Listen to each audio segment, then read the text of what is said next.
চিরদিনই তুমি আমার ধারাবাহিকে দেখেছিলাম অপর্ণা খুব দুঃখ পেয়েছে। আর্য স্যার ওকে ডেকেছিল, বলেছিল আজ মনের কথা বলবে। মন্দিরে অপেক্ষা করছিল, কিন্তু আর্য স্যার আসেনি। ও জানতে পেরেছে মীরা ম্যাডামের বাড়ি গেছে, ও অফিসে চলে এসছে। কিন্তু ওকে দেখে যারা সিনিয়র ছিল তারা অনেক টিটকিরি করছে। ও সেজেগুজে এসছিল সেই নিয়ে। তারপর লিপস্টিক মেখেছে বলে অনেক কথা শুনিয়েছে, সুন্দর মুখের জয় সর্বত্র, সেই জন্য ও প্রমোশন পেয়েছে। এটা ওদের সহ্য হচ্ছে না। ও এসে ডেস্কে বসতেই দুজন তৈরি ছিল, তারা এসে বলছে, ম্যাডাম দেখুন তো আমাদের কাজটা ঠিক আছে কি না, আপনি অ্যাপ্রুভ করলে আমরা তাহলে বাকিটা করব। ও অবাক হয়ে যাচ্ছে, ভাবছে যারা নাম ধরে রাখতো ওরা বড় বয়সে হঠাৎ করে ম্যাডাম বলছে, এইসব বলছে। ও তখন উঠে দাঁড়িয়ে বলছে, কি হয়েছে তন্ময়দা, আমার সাথে এরমভাবে কথা বলছো কেন? আমাকে তো নাম ধরেই ডাকতে। বলছে, এখন তোমার প্রমোশন হয়েছে, তুমি দেখো কত কম বয়সেই হেড হয়ে গেছো একটা উইংসের, তা তোমাকে তো আমরা ম্যাডাম বলবোই, আর তুমি করে বলবো কেন, আপনি বলবো। ও তখন খুব রেগে গেছে। আশপাশ থেকে সকলে জড়ো হয়েছে। একজন সিনিয়র ছিলেন, যিনিও ভাইস প্রেসিডেন্ট হয়েছেন, অ্যাসিস্ট্যান্ট, তিনিও এসছেন। অপর্ণা চড়া কথা শুনে উনি বলছেন, অপর্ণা তুমি এইভাবে কথা বলছো কেন? বলছে, দেখুন ম্যাডাম, কোনো কিছুই এমনি এমনি হয় না। আমি যোগ্য, তাই এই পদটা পেয়েছি, না হলে কি আমাকে এই জায়গায় দেওয়া হতো? আর সিনিয়র হলেই যে তারা সমস্ত কাজ সঠিকভাবে করতে পারে তা তো না। ওরা বলতে চেয়েছিল তোমার কম বয়স। বলছে, বয়সটা কি কোথাও লেখা আছে অফিসের রুলস অ্যান্ড রেগুলেশনে? আমি প্রমাণ করে দিয়েছি যে আমি এই কাজ করার যোগ্য। আর আমি এটাও প্রমাণ করে দেবো যে এই যে অ্যাসিস্ট্যান্ট ভাইস প্রেসিডেন্ট হয়েছি তার যোগ্যতা আছে আমার। আর আমি যদি কাজ করে প্রমাণ না করতে পারি, তাহলে এখানে বসে আমি রেজিগনেশন দিয়ে দেবো। অবাক হয়ে দূর থেকে একজন সিনিয়র ভদ্রলোক শুনছেন। তিনি অবাক হয়ে যাচ্ছেন অপর্ণার কথা শুনে। 20 বছর আগে এরমভাবেই একজন কথা বলতো, হুবহু একই রকম কথা, অন্যায়ের বিরুদ্ধে রুখে দাঁড়ায়, সোজাকে সোজাভাবেই বলে, সহজভাবে বলে, কিন্তু যারা জটিলতার সৃষ্টি করে তাদের সাথে সেই রকমই ব্যবহার করে। অবাক হয়ে গেছেন উনি। সকলকে বলেছে যে দেখুন, আপনারা যখন বলছেন আমি আপনাদের বস, কারণ মীরা ম্যাডাম এখানে নেই, আর্য স্যার নেই, তাহলে অপর্ণাই ওদের বস। তখন অপর্ণা সেই জায়গাটা নিয়ে বলছে যে আপনারা যে কাজটা করেছেন তার পিপিটি আর হার্ড কপি সমস্ত 10 মিনিটের মধ্যে আমার ডেস্কে দিয়ে যান। তন্ময়রা বলছে, 10 মিনিট? বলছে, হ্যাঁ, না দেওয়ার কি আছে? তন্ময়, তুমি তো বললে কাজ হয়ে গেছে, তাহলে তুমি দিয়ে যাও। এইবার ওরা বিপাকে পড়েছে। ওকে একটুখানি ফ্যাসাদে ফেলতে গেছিলো, বদমাইশি করতে গেছিলো, কিন্তু হঠাৎ করে বুঝতে পারেনি এইরকম একটা অবস্থার সৃষ্টি হবে। সবাই যে যার ডেস্কে চলে গেল, তাকিয়ে আছে।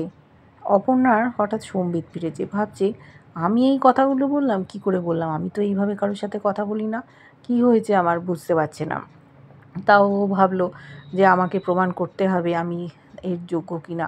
ওদিকে দেখেছি আর্য মীরার বাড়িতে গেছে, ডাক্তারবাবু এসছেন, মীরার মায়ের অবস্থা ভালো না, খুব ক্রিটিক্যাল কন্ডিশান। তখন আর্য বলছে, যদি বলেন তাহলে হসপিটালে নিয়ে যেতে পারি, কিন্তু ডাক্তার বলছে হসপিটালে নিয়ে যাওয়ার সময় হবে না। এদিকে অবস্থা দ্রুত অবনতি হচ্ছে। তারপর বলছে যে আর্য, যদি সেরকম বলেন আমি এয়ার অ্যাম্বুলেন্স করে বিদেশ নিয়ে চলে যাব, কিন্তু সেই ক্ষমতাই ভদ্রমহিলার হবে না। তখন বলল, তাহলে কি করতে পারি বলুন? বলছে, এখানে তাহলে স্পেশাল ব্যবস্থা করতে হবে ক্রিটিক্যাল ইউনিটের। আর্য সমস্ত ব্যবস্থা করবে। মীরা কান্নাকাটি করছে, মা ছাড়া কেউ নেই, ও কি করে থাকবে? আর্য পাশে দাঁড়িয়েছে। এদিকে বাড়ি ফিরে এসছে অপর্ণার বাবা। ওর মা কাজ করছিল, বলছে অপু এখনও ফেরেনি। বলছে, অপু এত তাড়াতাড়ি ফিরবে কী করে? বলছে, এরকম সময় তো ফিরে আসে। তখন ওর মা বলছে, আরে আমাদের অপু এখন অনেক বড় কাজ করে, সে এত তাড়াতাড়ি ফিরবে? ওর তো সময় লাগবে। দেখেছি অর্ক নিজের বাড়িতে কাজ করছে, ওখানে মানসী এসছে, কফি করে দিয়েছে, বলছে তুমি কফিটা খেয়ে নাও। বলছে বাবা মানসী তোমার কফি কই, 1 কাপ কফি। বলছে তুমি খাও না। বলছে আমার জন্য তো তুমি কোনো দিন কফি করে আনোনি। বলছে এর আগেও তো কখনো তোমাকে দেখিনি, তুমি অফিসের কাজ করছো ঘরে বসে। তারপর জানতে চেয়েছে যে আর্যদা কোথায়। আর আর্যদার সাথে অপর্ণার কেমন সম্পর্ক ও নিজের খেয়ালে ছিল। বলেছে ভালোই সম্পর্ক, অফিসে সকলেও জানে। তখন বলল ওদের মধ্যে যে প্রেম ভালোবাসার সম্পর্ক সেটা তোমরা অফিসে দেখতে পাও, সেইভাবে কথা বলে। বলছে কী বলছো মানসী এইসব কথা? আমি বললাম ভরসার কথা। আর্যদা অর্থাৎ দাদা অপর্ণাকে খুব ভরসা করে, বিশ্বাস করে, আমি সেই কথা বলেছি। আমিও ওকে ভরসা করি, ও খুব ভালো মেয়ে, অফিসের প্রত্যেকটা লোক ওকে ভরসা করে। আর তুমি এইসব উল্টোপাল্টা কথা বলছো, বুঝতে পারেনি। তারপর বললো আচ্ছা আর্যদা যে ওপরের ঘরে মাঝে মাঝে গিয়ে থাকে, ওই ঘরটায় কী আছে বলো তো, আমি জানতে চাই। অর্ক বলছে তুমি এইভাবে কথা বলছো কেন? আমি এসব ব্যাপারে বলতে পারবো না। ও ভয় পেয়ে গেছে, ওর মা আসছিল, মাকে জড়িয়ে ধরেছে। বলছে কী হয়েছে অর্ক, কী হয়েছে? ও যেন কেঁদেই ফেলেছে। কিছু একটা তো ঘটনা অতীতে ঘটেছিল, সেই সময় হঠাৎ কিঙ্কর চলে এসছে। মানসী বলছে আমি তো তোমায় কফি দিলাম, কফিটা খাও, মাথা ধরা ছেড়ে যাবে। কিঙ্কর বলছে তুমি তো কখন কফি বানিয়েছো দিয়েছো, এখন আর ওটা কে মাথা ছাড়বে না। অর্ক তুমি আমার কাছে এসো, তোমার মাথা ধরা ছেড়ে যাবে। সাথে সাথে অর্কর মা বলছে কিঙ্কর তুমি কি করে জানলে অর্কর মাথা ধরেছে? কী যে ওদের মধ্যে ঘটনা ঘটে সেটা আমরা জানি না। এদিকে চিন্তা করছিল অপর্ণার মা বাবা। সেই সময় অপর্ণা আসছে, ও আসার আগেই চলে এসেছে তারা সুন্দরী মা। এসে বলছে তোদের একটা কিছু দিতে এলাম। তখন বলছে মা তারা সুন্দরী তুমি এসছো? অপর্ণার মা বলছে এসো এসো। বলল এই জুঁই ফুলগুলো দিতে এসছি। তখন অপর্ণার মা বলছে তুমি ভালো সময় আসো, তুমি এসছিলে, যা যা বলো সত্যি হয়। তখন আমি বুঝতে পারিনি আমার উপর বিয়ে হয়ে সংসার করবে, সে তো আমাদের কাছে থাকবে না, মেয়ে হয়ে জন্মেছে। আর তুমি নিয়ে এসো ঠাকুরকে, আর মা রুদ্রমাতঙ্গীকে আমি 101 টাকার পুজো দেবো, নাহলে 501 টাকার দেবো। আর ধমকি উঠেছে তারা সুন্দরী, বলছে আমি বা ঠাকুর তোদের কাছ থেকে কিছু নিতে আসিনি, দিতে এসছি। বলছে তুমি এরমভাবে বকছো কেন, আমি কি একটু বেশি কথা বলে ফেলেছি? সেই সময় অপর্ণা ঢুকছে, অপর্ণাকে দেখে বলল যার জিনিস তাকে দেওয়াই ভালো। হাতে কতগুলো জুঁই ফুল ছিল, অপর্ণার হাতে দিয়েছে। অবাক হয়ে গেছে জুঁই ফুলগুলো কোত্থেকে এলো, এইটা দেওয়ার জন্য তারা সুন্দরী মা এসছে। তারা সুন্দরী চলে যাচ্ছে, অপর্ণার অনেক কিছু জানার আছে, ও ছুটতে ছুটতে বেরিয়ে গেল তারা সুন্দরী মায়ের সাথে কথা বলতে। কিন্তু হোঁচট খেয়ে পড়ে যাচ্ছিল, সেই সময় আর্য ওখানে উপস্থিত। ফুলগুলো পড়ে যাচ্ছিল, ধরে নিয়েছে আর্য, সমস্ত ফুলগুলো ওর হাতে। অবাক হয়ে গেছে আর্য স্যার হঠাৎ এত রাতে এখানে কেন? বলছে এই ফুলগুলো তোমার কাছে কোত্থেকে এলো? বললো তারা সুন্দরী মা দিয়েছে। বলছে তারা সুন্দরী মা, সে কি করে জানলো যে আমি এই ফুলগুলো তোমার জন্য এনেছিলাম তোমায় দেব বলে? বলল যে এই ফুলগুলো হচ্ছে তুমি যে গাছটা দিয়েছিলে সেই গাছের ফুল, আমি দেব বলে আসছিলাম, কিন্তু দেখো আমি তোমার কথা রাখতে পারিনি। আমি জানি তুমি কি সুন্দর করে সেজেছো, আমার জন্যই সেজেছিলে। বলছে স্যার এসব কথা থাক। বলছে আমার মনের কথাটা বলা হলো না, আমি ব্যস্ত হয়ে গেছিলাম। বলছে সে তো হবেই, আর্য সিংহ রায়, সে ব্যস্ত হবে না, ওতে আমি কিছু মনে করিনি। বলছে তুমি যেন হঠাৎ করে বড় হয়ে গেছো, বড়দের মতো কথা বলছো। বলছে বলবো না, আমার এখন প্রমোশন হয়েছে, অনেক কাজ, তা আমাকে তো বড় হতেই হবে।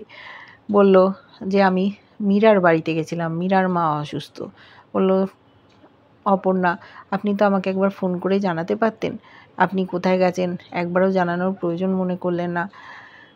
তখন বলছে আর্য ওর মার ক্রিটিক্যাল কন্ডিশান, সমস্ত কথাবার্তা হচ্ছে। অপর্ণা বলল এখন কেমন আছে? আপনি যে কাজটা করেন ঠিক কাজই করেন, এই নিয়ে আমার কোনো কিছু বলার নেই। কালকে অফিসেই যেতেন তখন কথা হতো, এখন আসার কি দরকার? আপনি তো জানেন আপনি এলে পরে আমাদের পাড়া প্রতিবেশীরা নানান রকম কথাবার্তা শোনায়। আমার বাবা তো আপনাকে বলেছে, আর না আসাই ভালো। বলছে, অপর্ণা তুমি এরকম বলছো? বলছে, হ্যাঁ স্যার, দেখুন আমি যদিও অ্যাসিস্ট্যান্ট ভাইস প্রেসিডেন্ট, তবুও ওই কোম্পানির মালিক আপনি, তাই আপনার এখানে আসাটা ঠিক শোভা পায় না। অবাক হয়ে যাচ্ছে, বলছে, আমি তো এসেছিলাম আমার মনের কথাটা বলতে। অপর্ণা বলল, দেখুন স্যার, আমার মনে হয় এখনও সেই সময়টা আসেনি। আমি আপনাকে আর কোনো দিন বলবো না, সেই সময়টা আসুক, তখন ঠিক আপনি বলতে পারবেন। আর্য অবাক হয়ে যাচ্ছে অপর্ণার কথা শুনে, এত পরিবর্তন। এদিকে অপর্ণা আসছে না, কোথায় গেল? তারা সুন্দরী পেছন পেছন ছুটল। ওর মা আর বাবা দুজনে মিলে বেরিয়ে এসে অপর্ণাকে খুঁজতে আসছে।